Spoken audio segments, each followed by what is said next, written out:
Today, we're going to crack a classic 4-mark probability puzzle from a GCSE paper. Now, it might look a little complicated at first glance, but don't worry. We're going to break it down step by step to make sure we lock in every single one of those marks. All right, let's get the whole problem up on the screen so you can see what we're dealing with. It says spinner A and spinner B are each spun once. Simple enough. The probability that spinner A lands on red is 1/4. Okay, the probability that both spinner A and spinner B land on red is 1/24. And then, here's the big question. Work out the probability that one spinner lands on red and the other spinner does not land on red. So that's our challenge, 4 marks. That's a pretty good chunk, right? And the key here isn't just about getting that one final number at the end. It's all about showing the examiner that you understand the process. So how do we absolutely guarantee we scoop up all 4 of those valuable marks? Well, here's the secret. You've got to start thinking like the person who's actually marking your paper. We're going to use the official mark scheme as our guide to see exactly what they're looking for step by step. This pretty much sums up our approach. On the left, you've got the puzzle we need to solve. And on the right, that's our roadmap to the answer, the mark scheme itself. We're just going to follow that map to get all 4 marks, plain and simple. Okay, first things first. Before we can even really get started, we need to find a crucial piece of missing information. And nailing this first step, that's how we earn our very first process mark. Let's get into it. So look at what the question gives us. We know the probability of A being red, and we know the probability of both A and B being red. But what don't we know? The probability of B being red all by itself. We absolutely can't solve the final problem without it. So that's job number 1. What is the probability of B being red? So we know that for AND probabilities, we multiply. That means P of A red times P of B red equals 1/24. To find our missing number, we just work backward. We divide. So we take 1/24 and divide it by 1/4. And remember, when you divide by a fraction, you just flip it and multiply. So it becomes 1/24 times 4/1, which is 4/24. That simplifies down to 1/6. And boom, just for showing that process, you've got your first mark. Excellent. We now have all the individual pieces we need. We know P of A red is 1/4, and we just figured out P of B red is 1/6. So now we can finally move on to the main part of the question and figure out the specific scenarios we're looking for. Let's really look at that wording again. One spinner lands on red, and the other spinner does not. That phrase is so important because it means this can happen in 2 different ways. This isn't just a single calculation.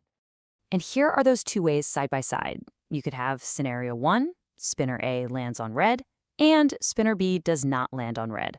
Or you could have scenario 2, spinner A does not land on red, and spinner B does. The mark scheme is specifically looking for you to identify and calculate both of these separate possibilities. Let's calculate the first one. We need the probability of B not being red. Well, if the probability of it being red is 1/6, then the probability of it not being red is just 1 minus 1/6, which is 5/6. So we multiply PA red by PB not red. That's 1/4 times 5/6, which gives us 5/24. Now for the second scenario. This time, we need PA not red. That's 1 minus 1/4, which is 3/4. We multiply that by PB red, which we already know is 1/6. So 3/4 times 1/6 gives us 3/24. And get this, the mark scheme awards a process mark for correctly calculating either one of these scenarios. So that's mark number 2, secured. Okay, we are on the home stretch. We have the probabilities for our 2 different scenarios, 5/24 and 3/24. Now it's time for the final step, where we combine them to get our final answer and lock in those last 2 marks. You'll often see this phrase, complete process, on a mark scheme. So what does it actually mean? Well, since the question says it can be either scenario 1 or scenario 2, we need to add their probabilities together. That little word "or" is your big clue in probability that it's time to add. So let's just do it. 5/24 from the first scenario plus 3/24 from the second scenario. This gives us a total probability of 8/24. Just showing that simple addition, that's what the mark scheme calls the complete process, and it earns you the 3rd mark. We are so close now.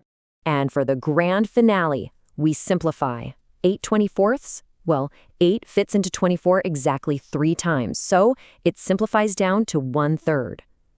This final correct answer is your accuracy mark. And that's it. 4 marks safely in the bag. See? It wasn't one giant leap. It was just a series of small, logical steps. So we solved the problem. Awesome. But what's the real takeaway here? It's about having a repeatable strategy for any question that's structured like this one. Let's quickly recap that game plan. First, always find any missing information, like we did with Pia Bread. Second, break down the question and identify all the possible separate scenarios. Third, calculate the probability for each of those scenarios individually. Fourth, combine the results, which usually means adding them together.